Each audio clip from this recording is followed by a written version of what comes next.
Good morning and welcome to the Keystone Western podcast. My name is Pedro. I'm your host and producer. This is the show where we talk about trucking and the trucking and transportation industry, exploring the stories, challenges, and innovations that keep the world moving. Each week, we bring you conversations with industry veterans up and becoming professionals and experts on everything from career advice and industry trends to mental health, fitness, and beyond. Whether you are a longtime truck driver, someone curious about the industry, or just looking for inspiring stories, we've got you covered. Let's get started. Today, I have a special guest, not a Keystone Western team member, but Andy from Kenworth Inland. Also known as Andy the Kenworth Guy. Andy has become a notable figure in the trucking community through his engaging online presence, including his popular YouTube channel, where he shares insights on trucks and the industry. Andy, welcome to the podcast. Thanks for having me. Yeah. To start off, can you introduce yourself? Tell us a bit about yourself and your background. Andy Willerton, born and raised in Winnipeg, Manitoba here, and been around the trucking industry my whole life, pretty much. My dad, Dean Willerton, well known in the industry. He's since retired from Kenworth. I grew up with him being a truck salesman and being a truck driver, so kind of being a part of a trucking industry family since I was a kid. Okay. My dad owned Kenworth trucks, and he drove truck for several years, and then he sold trucks for about 30 or so. Wow. So I kind of grew up alongside that, and I've been with Kenworth selling trucks, two different dealer groups, custom truck sales, CTS. I got my start there in 2005, January 2005. So okay. This coming January, next month, I'll be 20 years in the industry selling trucks. And then about 6 years ago, Inland bought out Custom Truck Sales, a different dealer group. So I've been on their team, still selling the same product, doing the same job, dealing with the same customers. Okay. But doing that for the last 5 or 6 years with them. So like I say, I've been around trucking my whole life, and in one way or another. And then in my career path, it's kind of where I found my place. So here I am. Right on. What do you enjoy most about your work? I really enjoy, dealing with the different people. I'm a people person, love socializing with people and kind of, finding commonalities with people and just kind of making friends. And I was always like a social bug in high school, and always hanging out with, I was friends with everybody, so it was fun to just do that. So I just love the people in this industry.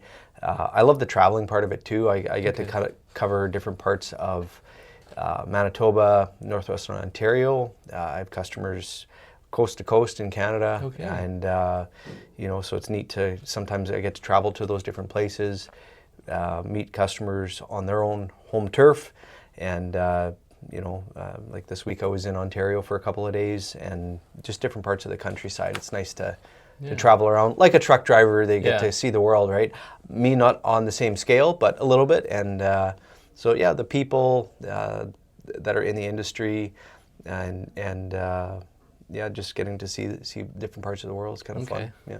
Ontario was not as cold as Manitoba these last couple of days? It was just as cold. Yeah, I wasn't south. I was in like Northwestern Ontario, kind of up Sioux Lookout, Dryden kind of area, Kenora. So not too far, 4 or 5 hours away.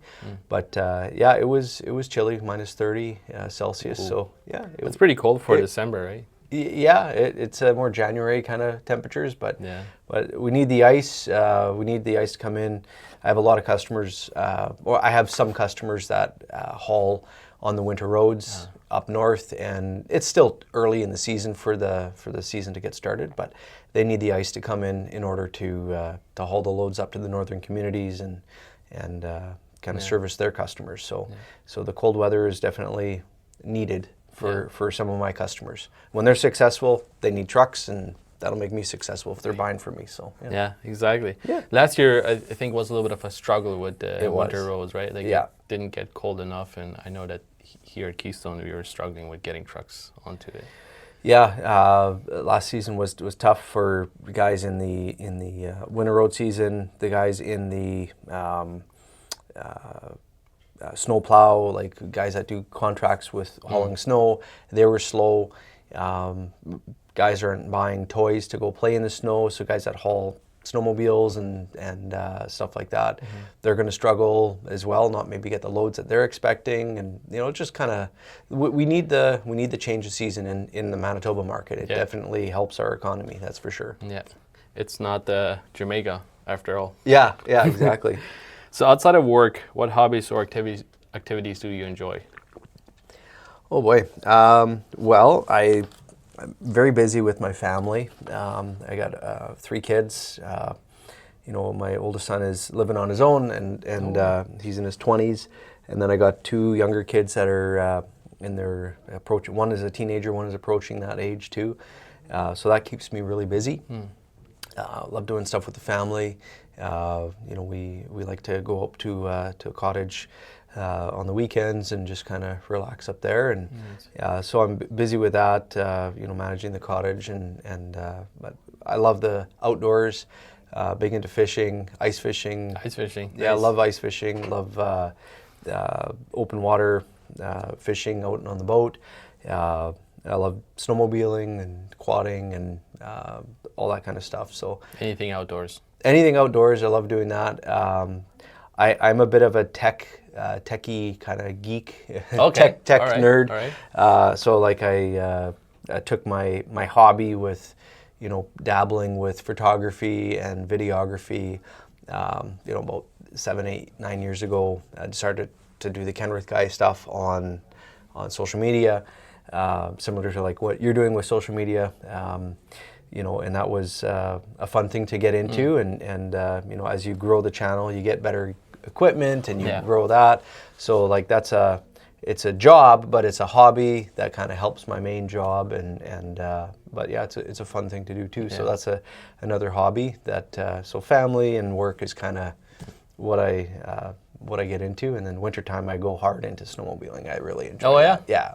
What's the oddest places or the farthest places that you have been with a snowmobile?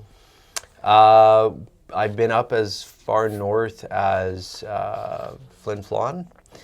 So drove up to the Paw and did a Flyn FL ride a few years ago. How long is that ride? The drive was I forget what the drive was, 8 hours or something like that to get up there. Okay, from here to get Paw. There by truck, and then we did like a 400-kilometer round one day, like from the Paw on the sleds all the way up to Flyn FL and then back down. So that was a really fun trip. I didn't realize I hadn't been up there before. A few years ago was the first time, but it's like the Canadian Shield up there. So it's like northwestern Ontario, but in northern Manitoba. So really wasn't expecting that when I got up there. But I do a lot of riding out around my cottage, kind of Lake Winnipeg area, Bel Air kind of area. The forest up there is really nice. But yeah, no, I've been, haven't done a ton, just kind of a new hobby. I got into it a couple of years ago, so just kind of breaking into that, and hopefully with all the snow this year, I'll get a lot of riding in. We'll see. Is there quite a bit of snow up that area already? A little bit more than in Winnipeg here, not much. We've gotten a decent amount this year. Yeah, we got about a foot here so far, more than we had all last year. Yeah. But we need more. We need more snow, and I know some people are like, "Oh no, I don't want that," but me, I'm like, "Bring it on!" Yeah, exactly. Let's go. Yeah. Have you been out fishing this winter already, or this? Not yet. Not yet. I kind of I did a big fishing trip up in northern Manitoba this summer. Took my dad up there, and we were up at Amphibian Lake, is what it's called. It's kind of a fly in. You got to fly out of Lac du Bonnet, and we're up there. So inland is a part of that. We do fishing trips with customers and stuff like that. Long-time customers or customers that buy a lot of trucks from us. We take them up, and I was able to take my dad this last year, which was kind of a neat thing to do. Yeah. But I haven't gone out ice fishing yet. The ice just kind of set in last weekend. It's about 6 inches deep. I saw a couple of guys out on the lake on Sunday ice fishing, so I was like, okay, here we go. Here comes the season. But the ice is still a little bit too thin to take a snowmobile out on, pulling all of the gear to go ice fishing. And I don't really want to walk like 2 kilometers out on the ice. I'll take a snowmobile out and go. Yeah, exactly. That's just how I'd like to do it. Now, with the last couple of days, the temperature drop, it should freeze pretty nice now, eh? Oh, we're making ice. Yeah, we're making ice now. That's for sure.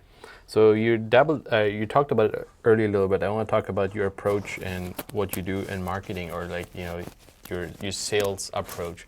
You do it a little bit different than what you normally would see, right? I mean, yours is out there, like everybody gets to see it. So you said you had a hobby in it in the past, and that's how kind of got into it. Like, could you talk about it a little bit? Like, what made you think that was a good idea, or how? Well, it's funny. It started with like sales and marketing, like is kind of, they go hand in hand together, in my opinion.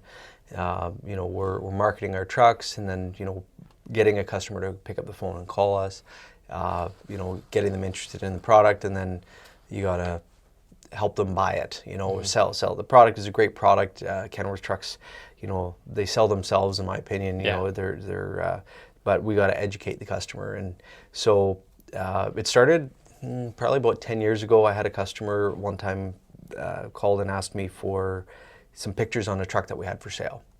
So I thought, you know, hey, why don't I just put a little video clip together and send that to them. Anybody can send pictures. So I was like, I'll make a little video and kind of, you know, make it a little bit more of a appealing.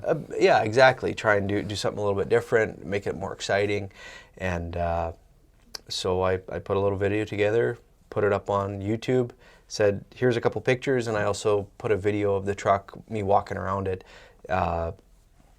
Check it out, and put it on a YouTube channel that I just opened. It wasn't even called the Kenworth Guy, and then I kind of forgot about it, you know. And I think 6 or 8 months later, that video had like a couple 100,000 views. I was like, this is interesting. Yeah, there's something here. Yeah, so I was just racking my brain, kind of thinking about what I should do with that. And, you know, the phrase that was going on in my mind is sell when I'm sleeping, you know. Sell when I'm sleeping. How can I duplicate myself when I don't have to put the effort out there? So I decided to start making videos, and wasn't sure what to call the channel, and my wife actually came up with the idea. She's like, well, when you're at customers' places, you've told me that they refer to you as the Kenworth Guy. I'm like, yeah, that's true. I remember being at some customers' places, and I'm in a meeting with them talking, and then their phone rings, and they're saying, oh, well, sorry, I can't talk right now. I'm just meeting, the Kenworth Guy is here talking with me, and you know, like, that was the name, and I didn't even know it. So anyways, we picked that name, and just kind of made the different channels, and kind of Instagram, Facebook, did it all, and kind of standardized it, and made a brand, if you will, and kind of the rest is history. Just kind of growing the channels over the last, you know, 8-9 years, and yeah, it's been fun. Not just repeating what you do. Do you do everything yourself?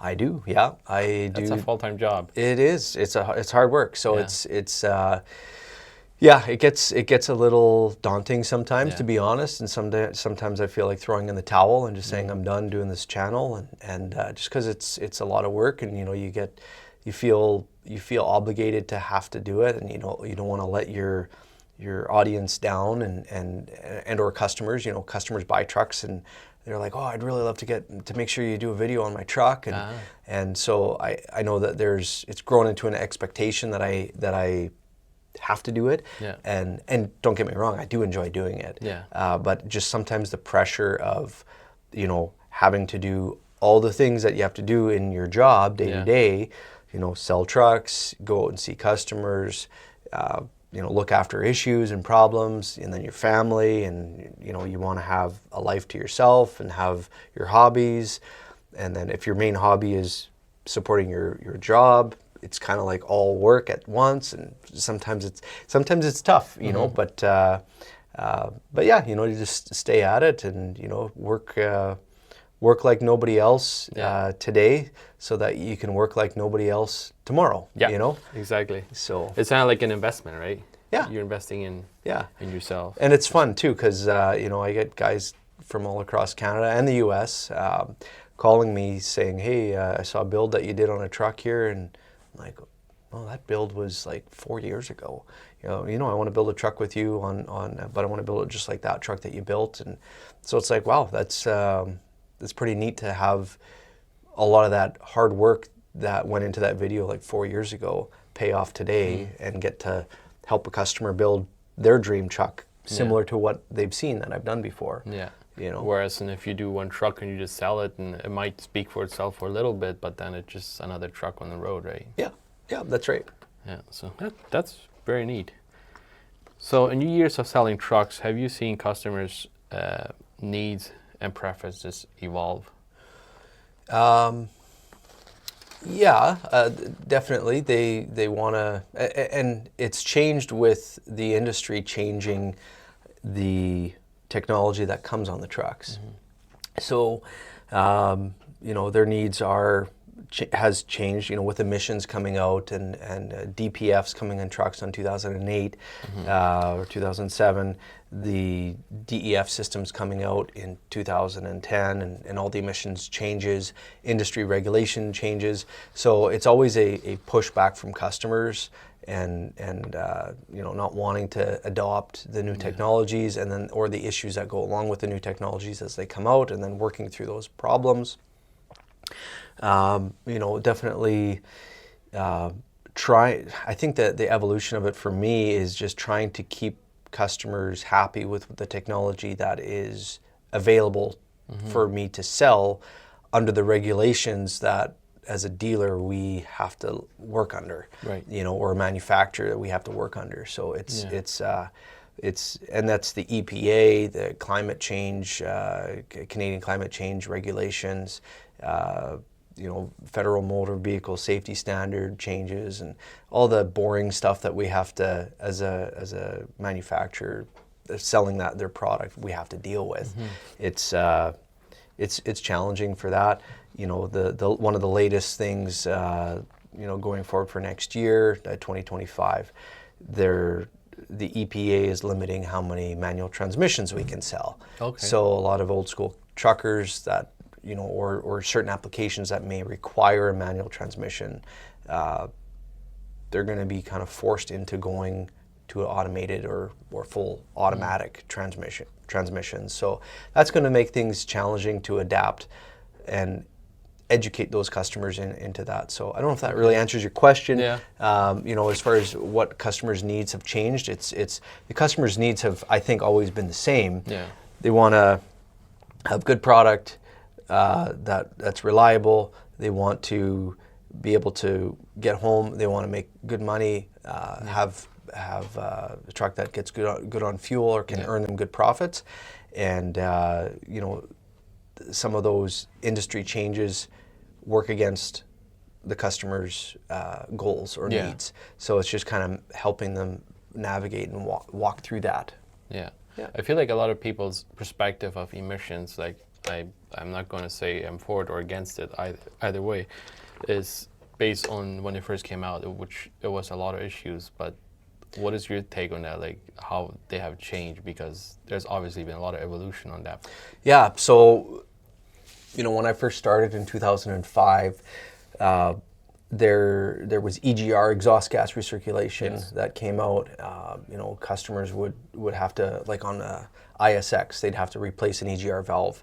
You know, I think at the time it was like $1,200 every year, and customers were always up in arms. Oh, my EGR is it's done, and you know, there's always been a problem. There's always been a challenge in this industry, I've found.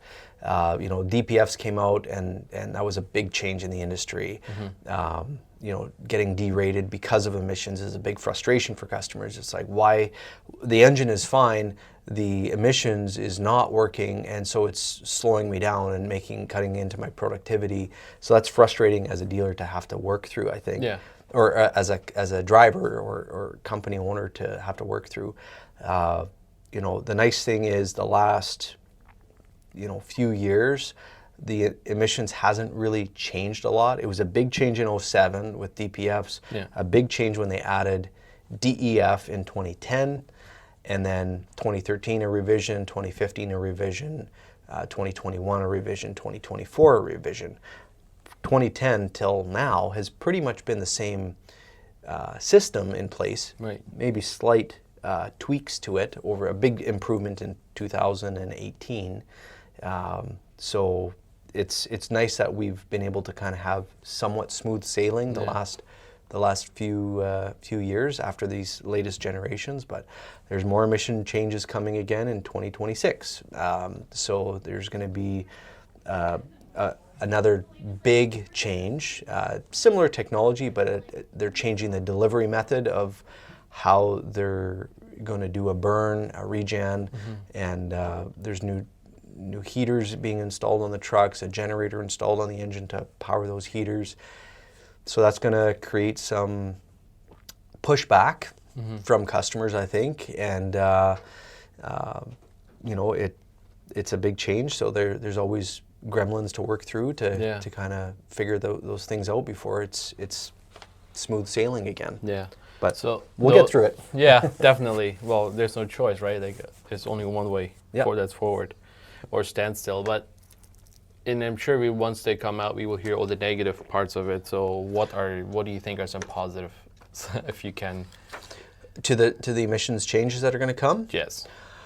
Well, to be honest, I don't have any of my customers running it because it's not out yet. Okay. So all I can really, the only feedback that I can tell you is what I'm being told by Cummins or the Packar engine and what they're going to be coming out with. So I don't really have any real world data. Okay.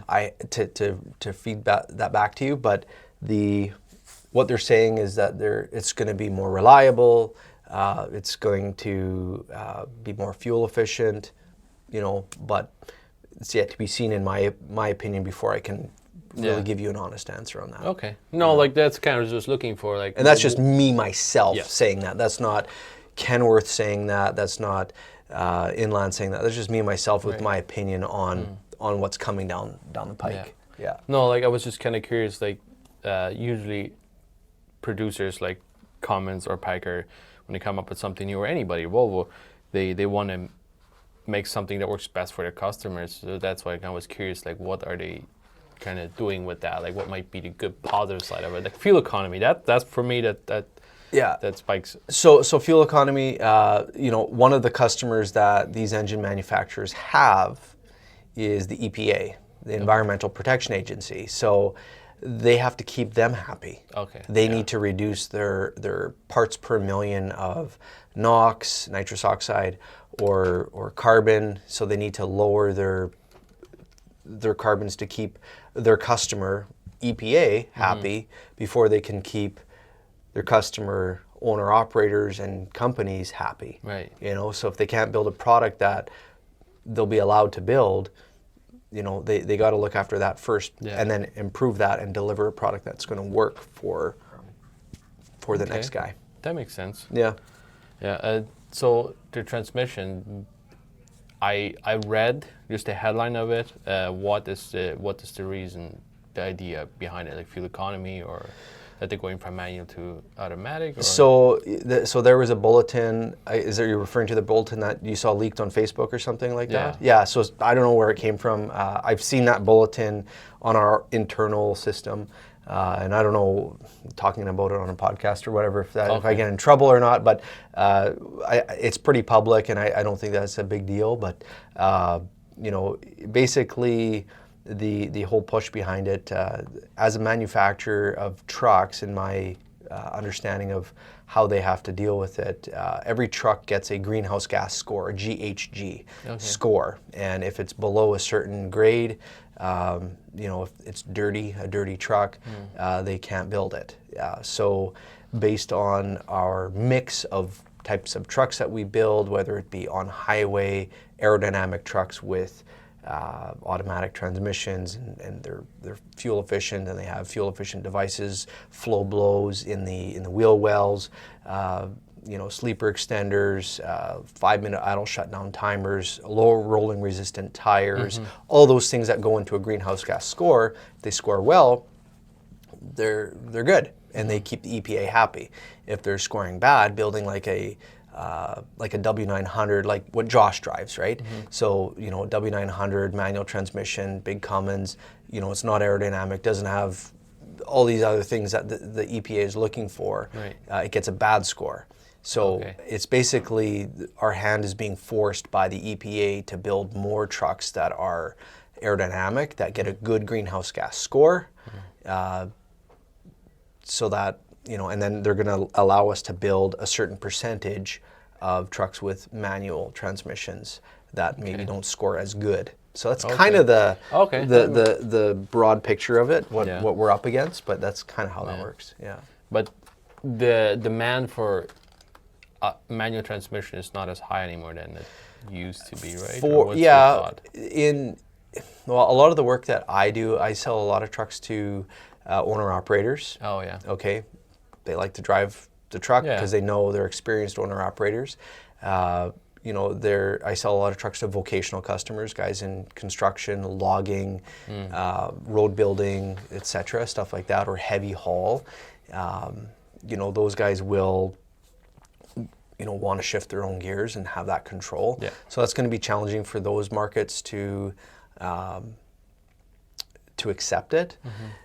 Over the road, long haul, dry freight, triaxle, vans, reefers, flat deck, a lot of that industry has adapted to the automatic or automated manual transmissions, AMTs. Like Keystone, likely majority of your fleet is probably automatic. Yes. But owner-operators like Josh have a manual, Yeah. right? So that's, it's just a shift in no pun intended, but it's just the shift in the industry kind of forcing us to sell more automatics. We need to sell more trucks to fleets that run aerodynamic trucks with automatics to get more capacity to sell more manuals, essentially. Makes sense. Yeah. Okay. What trends in the trucking industry excites you the most right now? What trends? I get excited about doing custom builds with customers. Like that's what really excites me. Building something that's special, unique. So that's what I get really excited about. So maybe I'm not answering the question, but the things that I'm pleased to see coming out in the trucks is our telematics system. So telematics is a system that is monitoring the health of the truck on a real-time basis. We've gone through a bit of an evolution with that technology with Kenworth over the last several years. It was optional to opt into, and it became mandatory on every truck. So now every truck comes with a 5-year subscription to it. So that, and I always scratch my head why. And then I heard it explained to me this way. So Kenworth is part of Packar group of companies. So there's various companies that we are affiliated with from all over North America, Mexico, Europe, Australia, Asia. So we have all these different trucks all around the world, sometimes using the same engine. So we've changed our telematics system to have a global telematics infrastructure. Okay. So what Packar can do is they can look at trucks real time when a fault code or a check engine light comes on in Europe, let's say on a Packar engine, and they have 100 trucks have the same problem, and they can see what's happening to the truck before that problem occurs. They can then take that information, and then they see like 5 trucks in North America having a similar problem. They can put their heads together and figure out, okay, we changed this in Europe on these 100 trucks, and we're not seeing that problem anymore. They can have preventative measures that they put in place to prevent those problems from happening in North American market or in other markets around the world. So it's basically collaborating all the different segments of our engine platform across the world to have a better product. So, Yeah. so that's kind of an interesting Yeah. and exciting thing that is newish for us. Yeah. But yeah, that's what I would Yeah, say. pretty cool. Yep. While we're in the subject, technology, looking ahead, what do you think the biggest advancements in truck technology will be over the next decade? I think that that's a good question. It's probably a question for like a Kenworth engineer. Yeah. But Just a shot. yeah, I dark. think that there's going to be AI is going to have parts of changes in the industry among everything else. Yeah. Driver assistant technologies are going to get better. I think like with lane departure, adaptive cruise control. That's definitely the way that a lot of the industry is going in terms of the automotive industry. Cars, new pickup trucks, they have adaptive cruise, they have self-driving features. I don't think they're going to get rid of drivers ever. I think that's a pipe dream. Yeah. But there's definitely going to be driver assistant systems put in place. So I'm guessing that's probably where things are going to go. Alternative fuels is probably some technologies that are going to be rolling out. EV systems, will it be mainstream? I don't think so. It's just my opinion. I think diesel engines are going to be here for a long time, but there's going to be alternative fuels, hydrogen, liquid natural gas, compressed natural gas. Those are already in play already. It's just not mainstream. So yeah, there's going to be some technology changes with alternative fuels, maybe a hybrid system, a generator engine powering electrified axles, like a train. Yeah. But that's years away from now, I would think. With the rise of smart technology in vehicles, do you foresee a time when trucks might resemble smartphones on wheels? Like I say, I think that there's going to be some aids to the driver, operator aids, where the operator needs to be in the truck and paying attention to the road, hands on the wheel. And there's going to be aids to scan for wildlife. There's going to be for cars, scanning speed, help slow the truck down, managing cornering. So there's going to be driver aids, I would think, coming down the line. But as far as like full automation where, there's no driver in the truck, I don't think that's something that society is ready for. But with AI and how rapidly that's growing, it might be in 10 years, might be that's something that we're looking at doing, but it's hard to say. Yeah. I mean, technology and AI, for example, in a way, like I would say most people should be excited about it to an extent. I mean, yeah, there is the fear that we might be replaced, but most of it is a tool. For the most part of it, it's a tool. My favorite thought on that was the last Mission Impossible movie. Have you seen it? I don't want to spoil the movie. Yeah, I don't know. I may have seen it. Okay, so Tom Cruise fights AI. Okay. So there's a system, there's a machine that I don't think I've seen that one yet. But anyhow, I don't want to give it away. You're not going to give it away. It's great. It's a great movie. I mean, anything Tom Cruise does is always He's good pretty in my good, yeah. So, Top Gun was like... Yeah, that was really good. That was next level. He Yeah. did not disappoint from the first one. Like, we watched it. Me and my wife, when this one came out, we watched the old one first, and then next day we watched new ones. Like, they just fit well together. Anyhow, the Mission Impossible, and then he's able to defeat, and their AI is painted as a bad picture. He was able to defeat AI. He's saying the reason I can do it, or we can do it, is because AI is impossible to predict human emotion. Like, for example, I could plan something with another person. Okay, I'm going to say this to them, and I can almost 100% guarantee that's how they're going to react. But it does not mean that they're going to react that way, because human emotion is unpredictable. True. So, and you could apply that to trucking technology, right? It's exciting. It's an exciting new tools that can, like you said, they will aid us, make our lives easier. But not something to fear, in my opinion. That's just my take on it. Yeah, my personal opinion on it too. I think it's a tool. We need to keep it as a tool and not have it as a replacement. There's certain things that are going to be replaced by it. I'm sure. The trucker behind the wheel, I don't think is a replaceable a person. A replaceable job. It's definitely having aids to make them a better driver, or keep the truck on the road. But I think that the driver is going to be needed in the truck. Yeah. For the long term. Yeah, I would agree with that. Before we wrap up, is there anything exciting or upcoming in your world you'd like to share with our listeners? Yeah, it's going to be a good year. I think there's some hope for the future with hope that the economy just keeps booming and keeps growing, and with changes in political landscapes, I think that's always exciting one way or the other. There's always some things with excitement with that.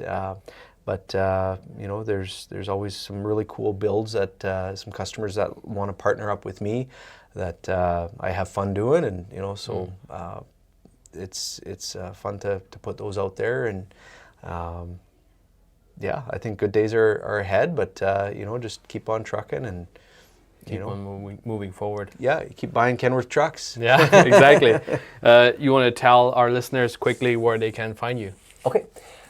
So I have a website where I have all my social media links. It's just pretty simple, thekenworthguy.com.